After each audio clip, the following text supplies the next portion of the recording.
Yen to akase bono so ye mo mu hwe ne fa nko nsem ne mu nkire mu a na isa bofra ba beto adwa no ye kofa edi efure ye anisa amanye ko no emu na azo aka boys mu bi din se bi abeto abonte omo kire se sisi ano omo hwe eye the stock of eye guns ana etuo wa gana mem hanu matimu se bebre ayira efrim ene mu ana azo aka boys fo bi di ensem beto abonte omo kire se omo ho ana obi di eye etuo mako eye edu e de brom so omo konkoton na nkaja omo nya sika na omo de abro no omo so matibi e de amom na me encha omo tin aton mu ensia aka enan na enan no mu na police force adoma kokochi nkofo na omode eye nkofo ni tin etutwa ebusuafo yense bre na haye nkasa tv meko so asere so be subscribe like na san so share member run free so be me odoma ne so ye de bituma so nya bia hwenya bia tie ye kokoti kasebo no mu se mu no mu nkire mu.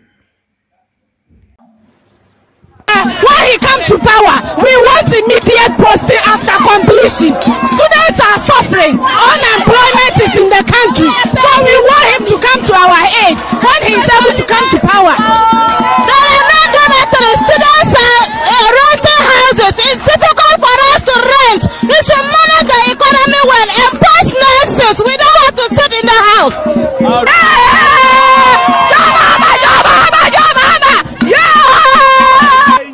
A few moments later.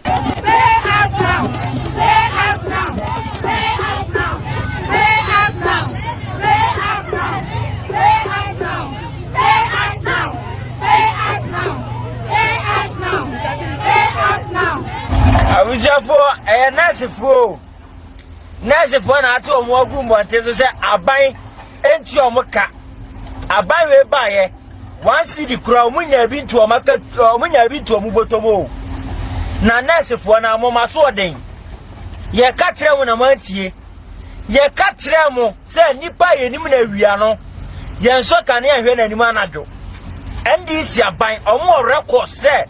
Omuba omuntie dwumayefo ka omunsanfa dwumayefo ye ka kire mo na during campaign time ya de alawa no so yento and this abambra oba na omo na befa ya dwuma enne nurses fo a omutiti fie abanwe baaye onfa one batch mpo teacher for so science one batch mpo omo so omaye adwuma ekobe 1 year abawe baye one city kro munya bi to omubotom etiyembusa omo se yembusa NDC fo se NDC aban se edie na nurses for the teachers for and doctors for edie no mu fa nidi edie no mu fa dan edie no mu fa mo banko school yetu mu fusuma tie maso de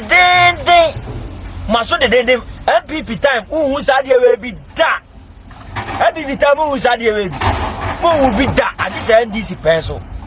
At this NDC pencil. More promises some mobile finance for mobile automatic posting. Embassy ne one batch of nurses grammar fabi, teachers for so among fabi. Nurses for my swording.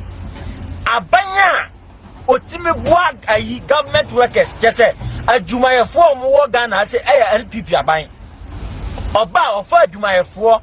O make sure say was to adwuma ni bia ka tuam by 30%. And next is what if you munya adwuma nye. Enne ye ka kire musuma tie. Enti mo amonso amkuruwa. Wa ye tumufo na ma tie na next time. And this for ba mo be show mo mienu. I know all the problems you have with your allowances and everything. We're going to come and make things better for you. Until as we are doing this demonstration, there is still no timeline as to when we are going to receive our salary. Right now, some of us who rented at our various communities where we've been placed, but we haven't received a single salary. Some of us have been vacated from our premises where we stay and then go to work. We pray that the government will hear our cry and then pay us. So they'll be able to settle our bills. Some people are really going through a lot. Yes. We have been employed for almost 10 months now without salaries. So we are pleading with the government of Ghana, the Minister of Health, the Finance Minister to come to our aid and grant us our salaries. Thank you.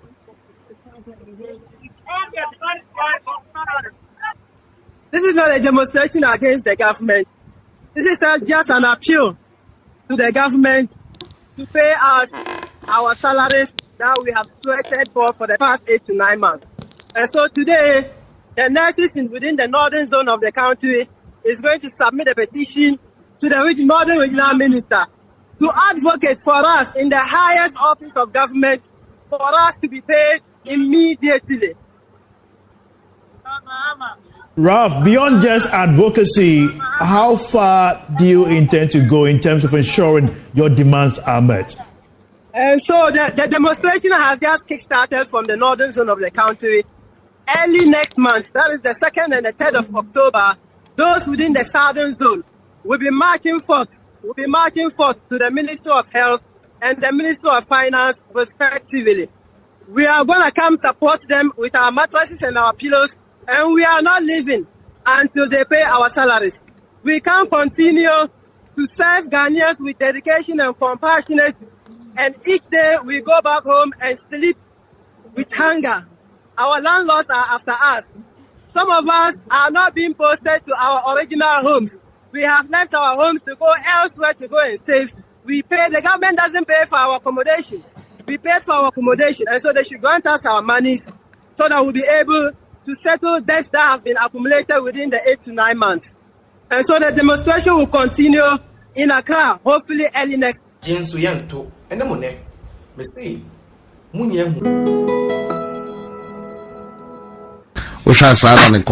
Time woman affected.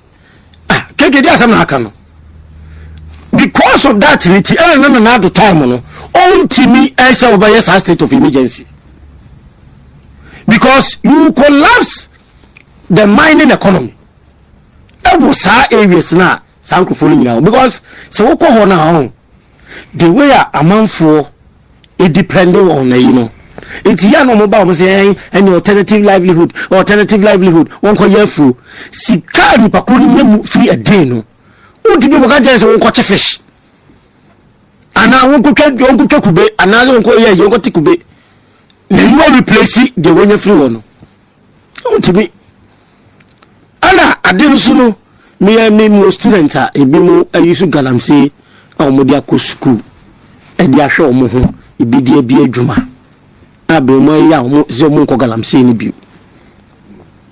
is also the effect of say okoye no etibia mananya school akọ etibia mananya ya there's no way I obetibia catch say onko tikube na alternative livelihood no